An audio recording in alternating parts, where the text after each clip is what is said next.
What is going on, Summit Chasers, and welcome to another episode of the Summit Chasers podcast. Today, we are welcoming a Brad Swineheart onto the show. He is the host of the Be Advised podcast and the Chief Growth Officer for Oxford Advisory Group. We're very excited for Brad to come on the show because he has a kind of a unique perspective from marketing expert and financial advising expert, and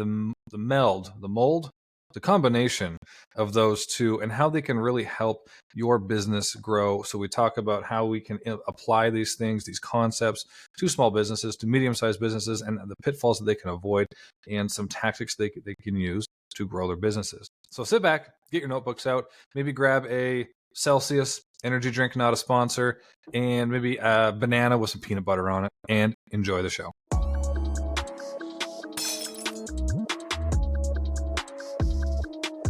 Beautiful. Brad Swineheart, very, very happy to have you on, my friend. I was looking forward to this. You booked this one quite a while ago, so I had to keep reminding myself that you were coming on. So there's been a really good mix. I've had marketing professionals, especially in different facets of marketing. There's a lot of different disciplines within marketing itself. It's a pretty broad subject, but none in financial advisory. So I'm very excited for this one. So hopefully we can solve some of my problems, but also help a lot of other business owners avoid some things, and then obviously how do you kind of marry that and your marketing. So Brad, it's very, very happy to have you on, my friend. I love it, man. Thanks for having me. I'm excited to get into it, and we'll see if we can help some people and uncover some things and maybe even have a little fun. So I'm sure that we can, my friend. So why don't let's start here. Let's start an easy question, a topic that I'm sure you're a master of, but tell everybody a little bit about yourself before we get into the meat and potatoes. Well, about me, I've had a kind of interesting career. And I started in management. I went to school for marketing, ran a business that, retail store, had 300 employees, and, just hated the retail life and wasn't using what I went to school for, had that entrepreneurial spirit, if you will. And one day I walked out the front door of that place and went into the basement of this financial advisor's office where he had started a marketing company, and went from 300 employees that I managed down to 12 and never looked back. It was a fun career move, and really that kind of got me going when it comes to just dot connecting and using your brain for things outside of the regimented. You go to work, you punch in, you 9 to 5 it if you're lucky, and then you go home. So, so I've been loving that. And, in my spare time, I like to lift weights and try to get all jacked up a little bit here. And, other than that, I'm getting married here in June, and, pretty excited for that. I'm just over 40 now, and, really excited to kind of kickstart that family. She's got 3 teenage daughters who I all love, are all wonderful people. And if you're lucky enough to have wonderful teenagers, like, man, they are so much fun. Like, they're really just, coming into their own, becoming real people, curious. It's a heck of a lot of fun. So that's great. I'm sure there's a lot of people listening to what you just said, and they're like, not my teenagers. Right. Like, where are these angel kids? This guy comes in at the last minute and he thinks it's easy, right? But no, it's not always easy, that's for sure. But man, just it's a wonderful life that I have, more than I deserve, that's for sure. Yeah, I have a 6 and a 4-year-old, and even at that point, like, you see the metamorphosis of them going from, like, I tell my now ex-wife this, but like they were aliens when they were born. Like, they didn't look like how is that going to grow up to be a person? Right? But you see them morph into a person. They start to run and walk, and they learn to eat. They learn to explore and experiment, and then they utilize that information that they got, and then they become their own person. Like, you can start, I can't pinpoint the age, and it's different for every kid, but where they really start, like, okay, this is your personality. Like, this is you, right? Yeah. So it's really cool to see, and then to see that even just to branch off even more. I want to say I'm excited for it, but I also don't want time. I want time to stop sometimes, right? Yeah. But I am excited to see that kind of what they can accomplish, right? It's such a cool thing. So you being more, like you said, you had an entrepreneur kind of mindset, an entrepreneur heart, but you went to school for marketing as well. And that's one thing I love is marketers, especially that have the entrepreneur that understand business, right? How has that, I guess, cross section really helped you in your career so far? Well, I think most business owners could benefit from is, no matter what kind of business you're in, a financial advisory, whether you run a concrete business, whether you do interior design, doesn't matter what you do. Mm-hmm. You really have to be a marketer, or you have to hire one. Like that, those are your only options. We always say you could be the best financial advisor in the world, but if your lobby's empty, it doesn't matter. And that goes Mm-hmm. for every single business. If you're the best cook, you're the best chef, and you have the best food, but nobody's in your restaurant, doesn't matter, right? So you really have to, if you're going to go out on your own and you're going to make a business out of something that you're passionate about, then you have to learn how to drive people into that business. And I think that's probably for me the most exciting part about any business, right? Is you try things, you think of things that you think everybody would love, like, oh, this is going to hit, this is going to be the next big thing, and nobody cares, and you're like, well, wait a minute. And that's probably one of my favorite things in the entrepreneurial space is you try a bunch of different stuff and you never know what's going to work. You get a good sense of, let's try this, let's try that, but it's almost like try to sell it and then build it. It's like it's the Mm-hmm. exact Yeah. opposite of everything else, established businesses out there where you set up your brick and mortar, you fill the shelves and you hope people come in. If you really want to explode into a new business, it's like, well, can you sell it first? And I Mm-hmm. always tell people before you invest a ton into things you can't get back, see if anybody wants whatever the heck you're selling first, like step one. Mm-hmm. Yeah, and create that feedback loop, right? Put it Yeah. out there, get the feedback, and a lot of times no feedback is feedback. Right? If Yeah. nobody wants Yeah, it, that's good exactly. feedback. The other thing too, and the one thing that fascinates about your kind of intersection of experience and mastery, which is like the financial advisory, financial health, liability, marketing, and business, is it really when it comes to creating. This is kind of our forte is business strategy. Like those are like the three bigs when it comes to forecasting and building a strategy, right? And obviously there's leadership, there's other skills and things you need in there. But if there's three, I'm looking at myself like a video game character, and there's you have all like those little bar, like you got your strength and your stamina and all that Yeah. kind of stuff. I see like my marketing capability, my business foundations acumen, and then my financial and marketing or financial. I can't remember which one I said first. Those are like the three bars that I would want the fullest. Like I would, if I could pick, I would like put all my markers there to start. Anyways, um, so what are some when it comes to whether it's new business owners or medium sized businesses where they're trying to scale? What are some from a financial and marketing standpoint, or some of the biggest mistakes you see that they make? What's interesting, in this line of business, right, is when you're selling something that really does help people, right? Like Mm-hmm. financial advisors, they help people.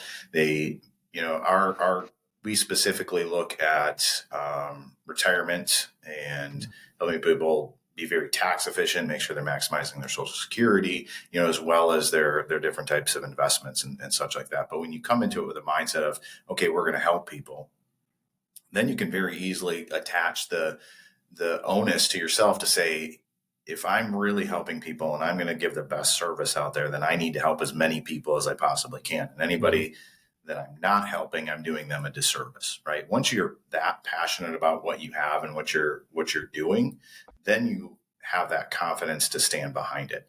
So especially in this industry that we're in, we needed to go out and make sure that we had all the best financial tools available, right? Mm-hmm. It's not just this one product or this one service or this one, investment opportunity. It's what would fit every client the best, which one's the safest, which one has the most growth, all of that sort of thing. And continually increasing your knowledge, right? And then once you have that, it's a lot easier to sit in front of a client, look at their portfolio and say, hey, this is where we can help you. And very rarely does someone come in where we're like, no, we can't help you. You're doing everything perfectly, right? But I would say where most people fall short in this business, particularly, is they don't establish that credibility and that offer, that go to. A lot of Mm-hmm. advisors will say like, hey, as long as I can sit in front of somebody, I'll close them, right? But the truth of the matter is you really have to have the knowledge and the training and the tools available in your toolbox to service more people, so that when you do turn on that marketing spigot, right? Mm-hmm. There's a lot of different ways to do that. But when you do turn that on, that when that person finally comes in, that you can actually help them and you can feel good about it. No, that's great advice, because a lot of times you'll see, especially like when they're small business, they're just starting out, right? They'll understand, okay, I can sell this. Now let's turn up the heat, so to speak, or turn up the dial, right? If only it was that easy, right? You just had a dial, you could turn it up, more clients. That's But it. instead just of push that button, just do right? that, right? The more That's client marketing, button. right? Yeah. Yeah, exactly. Wouldn't that be great? Everybody would be broke probably, because there'd be too much stuff out there. That's right. Everything would be a commodity.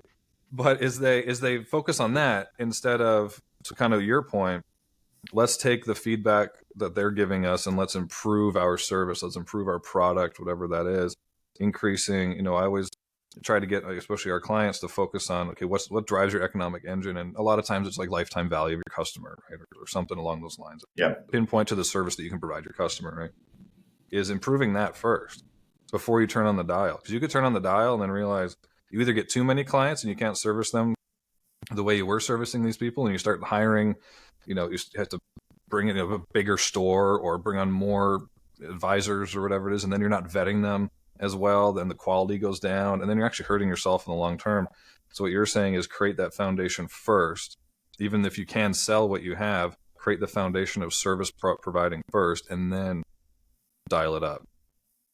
For sure. And it's a fine balance when you're starting a business, right? You can't spend every waking hour in the laboratory building the perfect, the perfect widget or whatever, because you have to get out there and run an actual business.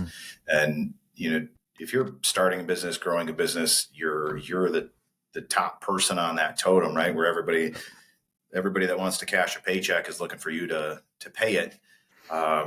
But you really have to balance that, okay, how do I keep the lights on, keep things coming in, but also make sure that I'm doing the best for my clients, right? Like the invisible hand of Adam Smith, the whole, the better you do, the more you're going to grow. And that's not always the case, in the hyper economic situation we're in now. But I think that there's that fine balance, right? You have to keep the lights on. You have to service your clients, and you're going to make mistakes. And I think that's something that as a business owner, you have to be willing to take your lumps. But probably, back to your question of what some of the mistakes that people make are, is they don't learn from it.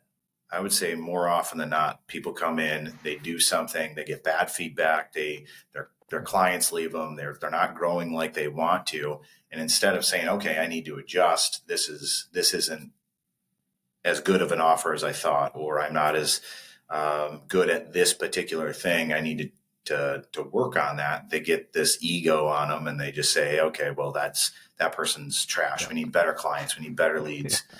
And it's like, well, maybe, but probably more than likely is you need to improve on something that you're already doing, and paying attention to the things that you're weak at and bad at.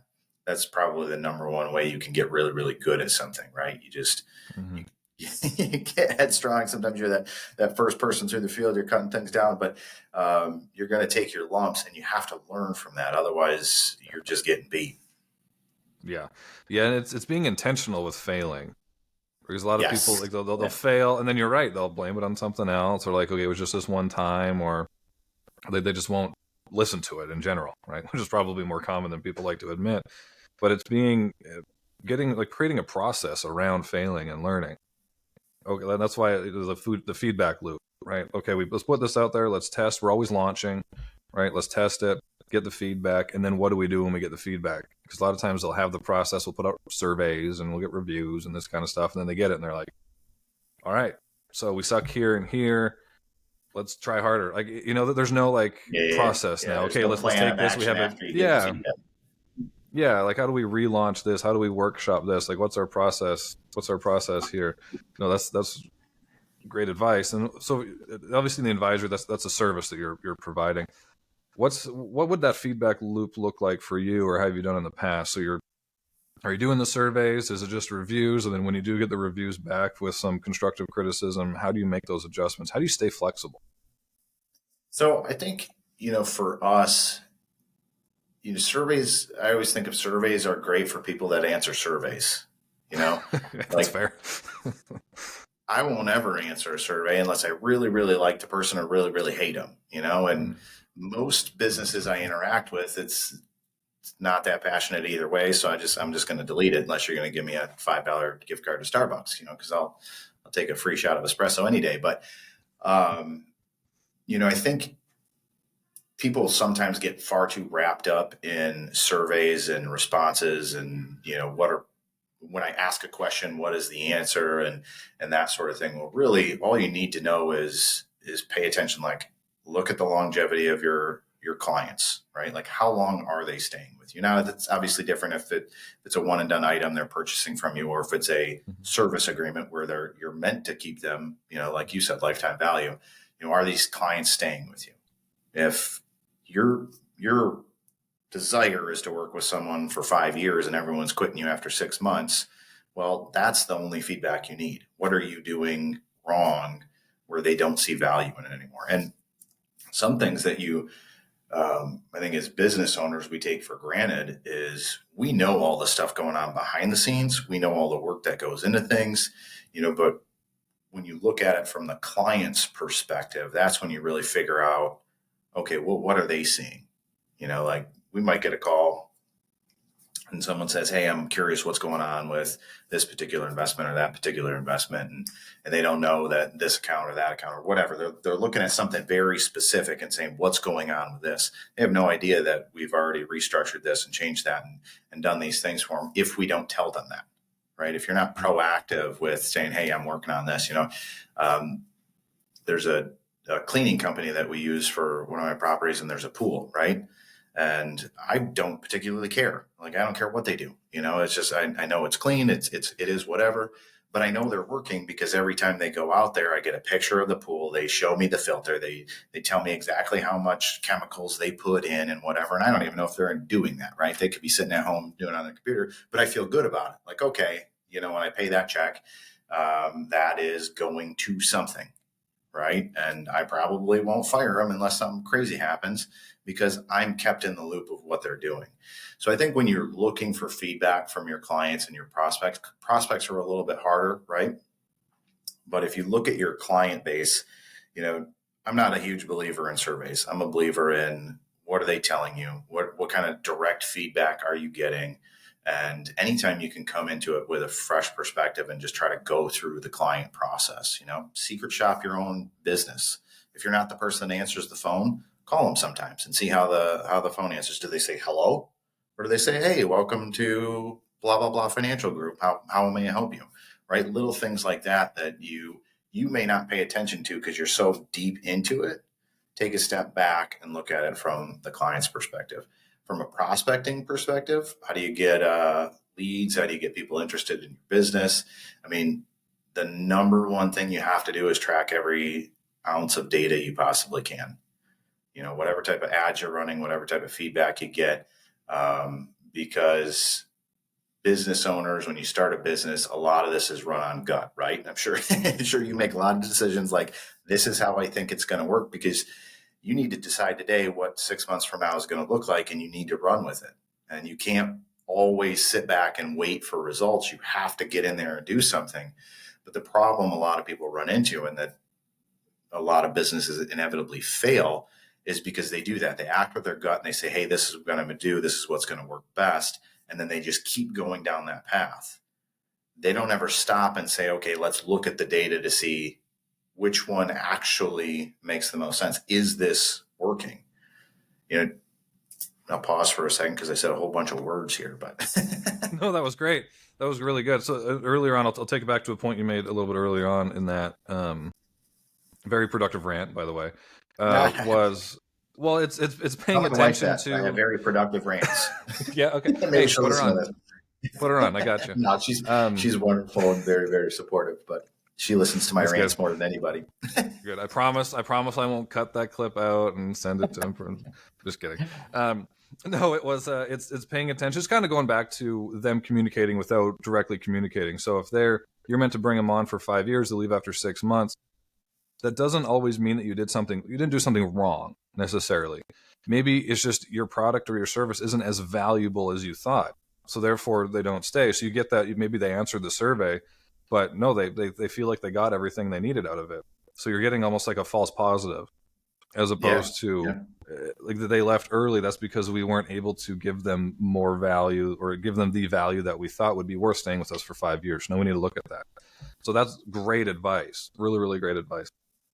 And then to what you just said, looking at the data. Now we're looking at kind of the top of our funnel, right? The bigger part of our funnel is looking at the data. Who's answering ads? What are the views on the ads? What are the click-through rates? All this kind of good stuff. And there's this kind of I won't say a hot topic. It's a hot topic for me. I think it's a hot topic. I'm going to call it one. Is deciding how much data is too much data, and when do you kind of okay, I need to use my intuition here, right, and stop looking at the data, or stop looking at as much of the data. But because some people they'll look at it for days and then still not know what's going on, or they'll have 5 people look at the same data and get 5 different iterations of what the data is saying. Yeah. So what? So I'm going to try to point this question a little bit more. But how would somebody, let's say a small business owner or business owner, what is too much data? Like, how do you make that differentiation? So I don't ever think that there's too much data, but you can't be paralyzed by analysis, right? You can't just stick in, oh, you got to find, because you have to understand that any data that you take is going to be, kind of with a grain of salt. Mm-hmm.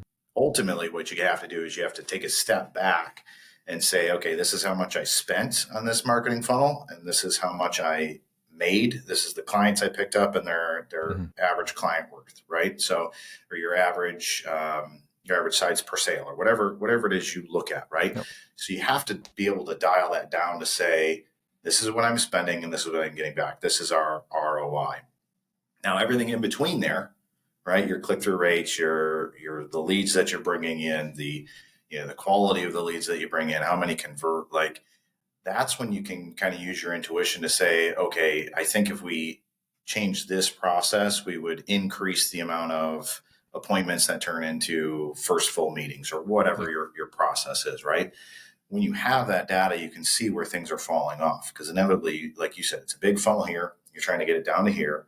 And some of those steps you might not want to improve, right? We got a big fall off between these two steps. Well, that's good because if you improve that, you might get a bunch of people down here that aren't qualified Mm-hmm. and that now you're wasting your time on.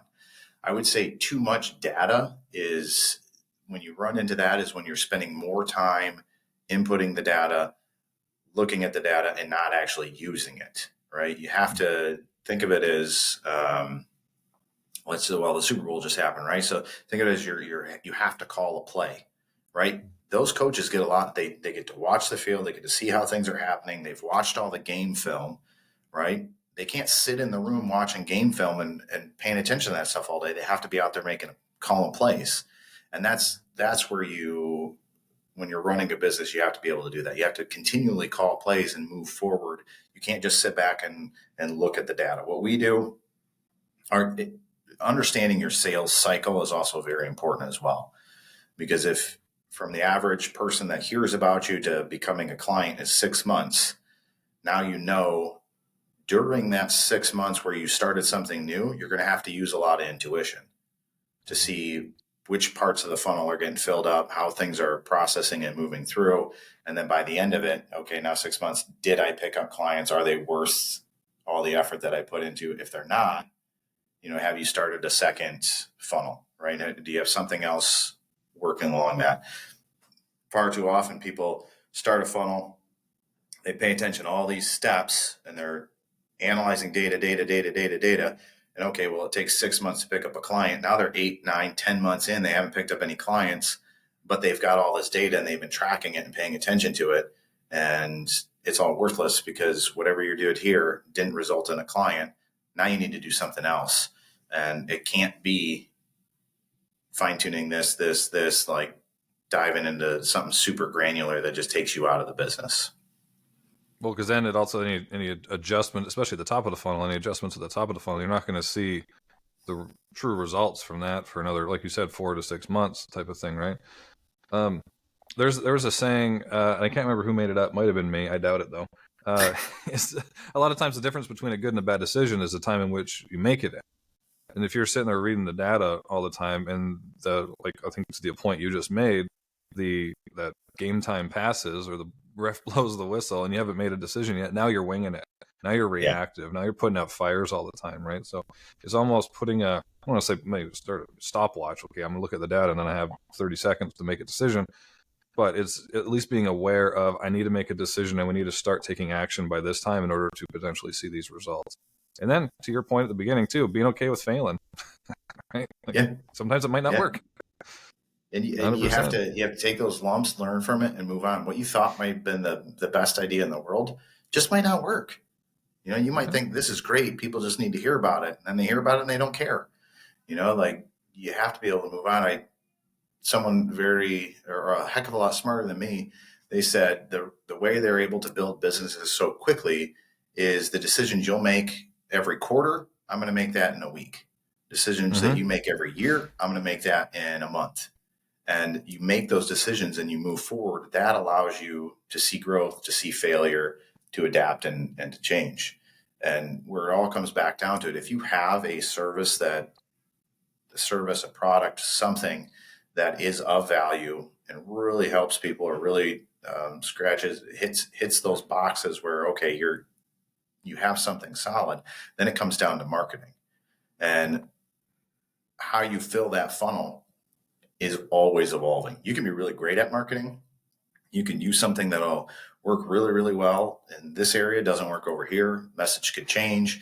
You could use the same message over and over and over again. All of a sudden it stops working. You have to be able to be flexible and to have more irons than one in the fire when it comes to bringing in leads. Yeah. Well, that's a great point right there, because there's a lot of, especially in the home improvement industry, there's a lot of businesses where they just rely on the aggregators. Well, one policy could change. Like I think there's one that's actually due to come into effect here soon that could drastically negatively affect the lead flow for a lot of these businesses, especially when they've been used to operating in such a way. But the point you just made is I love that saying, and I can't remember it off the top of my head, but I know the premise of it, which is the decision that you make in 6 months, I'm going to beat you because I'm going to make it in a week. Is that kind of okay?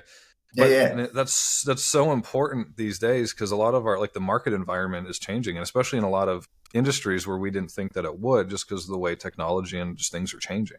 We go from a much more classical environments where you can get away with planning 10 years out, and there's still businesses where they can, especially well-established ones and well-established industries. But a lot of, again, if we're talking to small or medium-sized business owners, it's likely things are moving a lot quicker, and you need to be able to adapt a lot quicker. So they're going from a much more classical environment to an adaptive environment where you can't necessarily change or forecast what's coming, and so you have to adapt quickly. So you have to test, constantly experiment, constantly test and measure, constantly. And then when you do identify, you get the data back from an experiment, you have to be able to go and make an adjustment quickly, or you're going to get left behind. And that's especially true in, like, the tech space.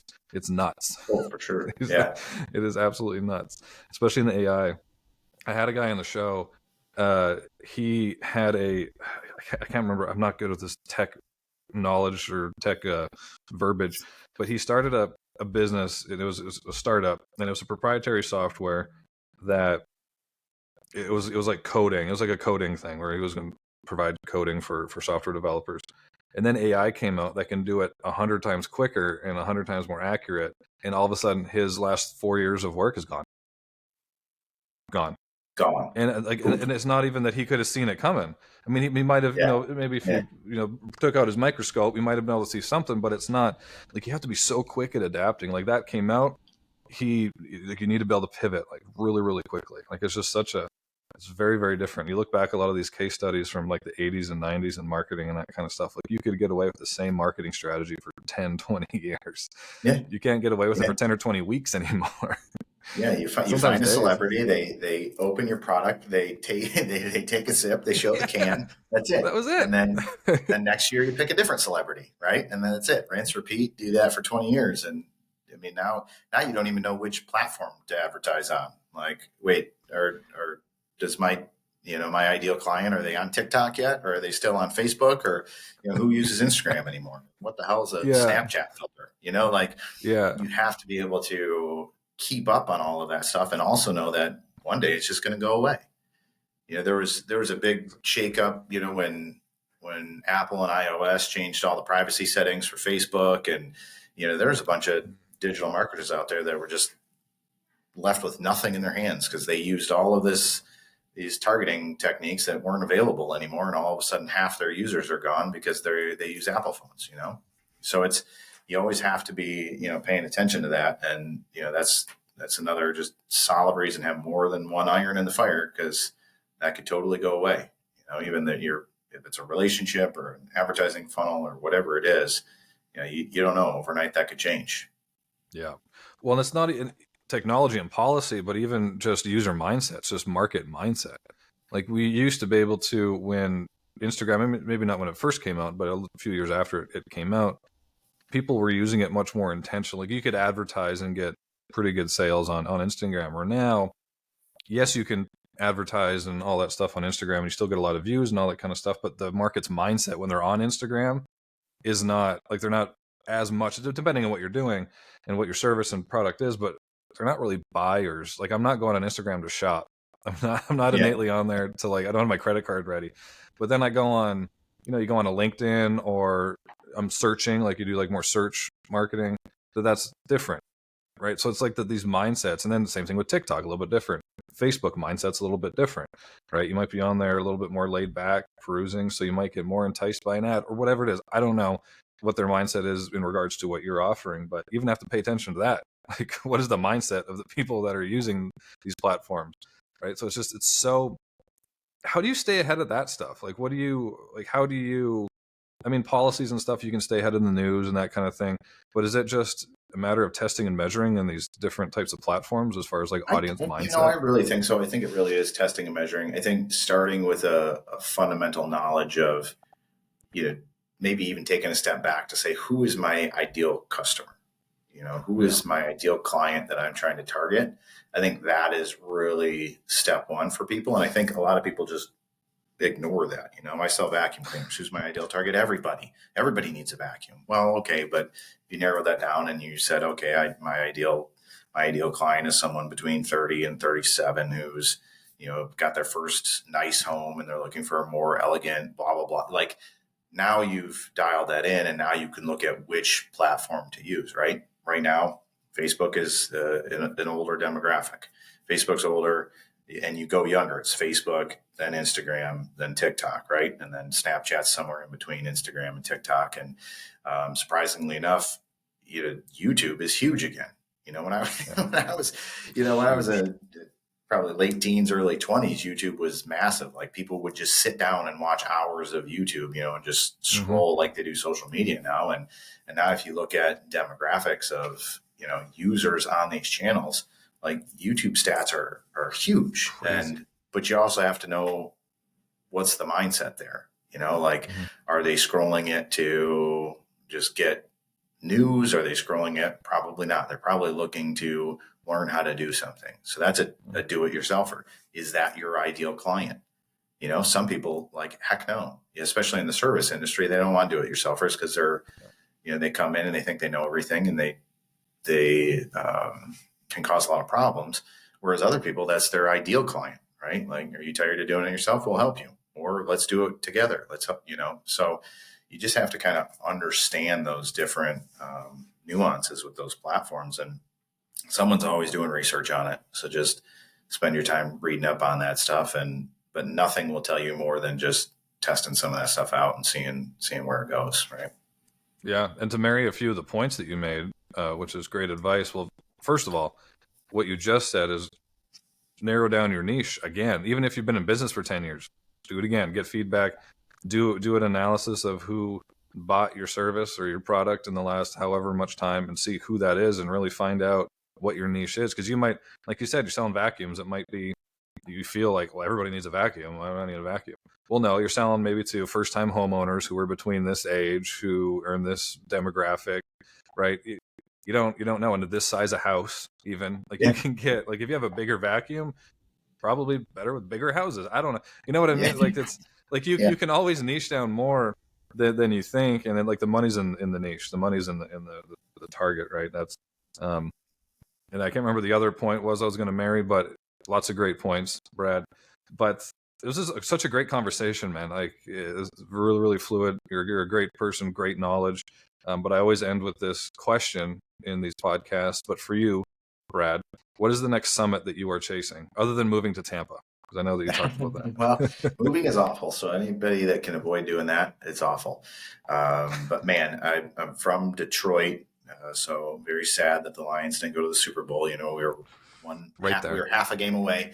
But you know, for me, I think that the next summit that I'm chasing is our current business. We're really moving into like the mergers and acquisition stage, Oh. and you know, to build something that could help more people across the state of Florida, other than just in our current local markets. Right? For us, you know, the clients that we work with, it's important mostly for them to be able to come in to meet us, shake our hands, see that Mhm. we're real human beings, right? That's an important part of the relationship when it comes to our business. So having an additional larger footprint in Florida, I think that's our next summit, right? Like how do we broach that next subject? How do we open new offices quicker? That's one of the Mhm. things that we kind of focus on here is, okay, if we're going to do this in the next 5 years, why can't we do it this year? Like let's put our heads down. Let's grind that out and let's get there faster. And sometimes one of the things that we say a lot around here, and we definitely didn't make this up, but it's it's not how, it's who. You know, Mhm. if you can get somewhere in 12 months by learning it and researching it and going to classes and doing it on your own and testing and failing, and you can get there in 12 months, right? Or you can get there in 2 months if you find the right person and you find that who that can do it for you. Like, Mhm. learn when they're doing it, right? That's the number one thing I would say. If you hire anyone to do anything and you're the business owner, learn what they're doing, you know, and tell them that up front. Hey, you charge $100 for your service. I'm going to give you 120, but I want you to explain to me while you go along what the heck you're doing so I can learn this. Um, but who, not how. If you can find those people to connect into your business, then you're going to grow that much faster. And as long as you believe in your service and you're providing something of true value, the faster you can get to that next plateau, the faster you can take the next step and the next step. I think that's something that is really important for business owners. You know, if you stick on a plateau and then this is where I'm at, right? You know, there's a difference between, you know, a level of comfort and a level of massive success, and usually it's right there. You know, when someone hits that first level of success where they feel like, oh, okay, you know what? There's a steady income. Things are coming in. I can breathe now. You know, how long do you take a step back and breathe and relax and say, oh, okay, this is good enough? You know, that's all your personal drive. If you want, if you want to be that person that hits those next heights, you know, sometimes you gotta keep pushing forward, even if you're comfortable. You got to step again, take that next step, risk it again. You know, go out there. It's crazy if you look at some of the most successful people in history, how high they've gotten, and then they just fell down to nothing, and then they grew it up Crazy. again and fell down to nothing, and then grew it up again, and now they're here. You know, I think that's what stops a lot of business owners from being comfortable and being ultra successful, is they hit that first level of success where they're like, oh, okay, I can sustain this, and they don't want to risk that to go to the next one. And then you get those serial entrepreneurs that start 10 businesses and 8 of them fail and 2 of them are unicorns, and they buy an island somewhere because they just kept trying, you know? Yeah, absolutely. I love it. Are you a Dan Sullivan fan? A little bit. A Yeah. little bit. You mentioned the who, not how. I'm a huge believer in that sentiment. Think what you want about that book, but Yeah, I'm a huge sentiment of that. Like you're a byproduct of the people that are around you, and if you're intentional with getting the right people around you to get you to that next plateau or that next summit, for sure. you're setting yourself up for success. And then, like you said, learn from them and be intentional about it. But Brad, I really appreciate you coming on. Really quickly, where can people find you? I know you have a podcast. Plug away, my friend. Yeah. So easiest way, if you want to chat with me, just hit me up on LinkedIn. I'm very open to connect, share any knowledge. And then, yeah, I'd love to Be Advised is my podcast. You can find it on any podcast channel, and we get into a lot of marketing strategies on that. Be happy if you can go listen to it, as long as you rank it really high and say how great I am. That'd be fantastic.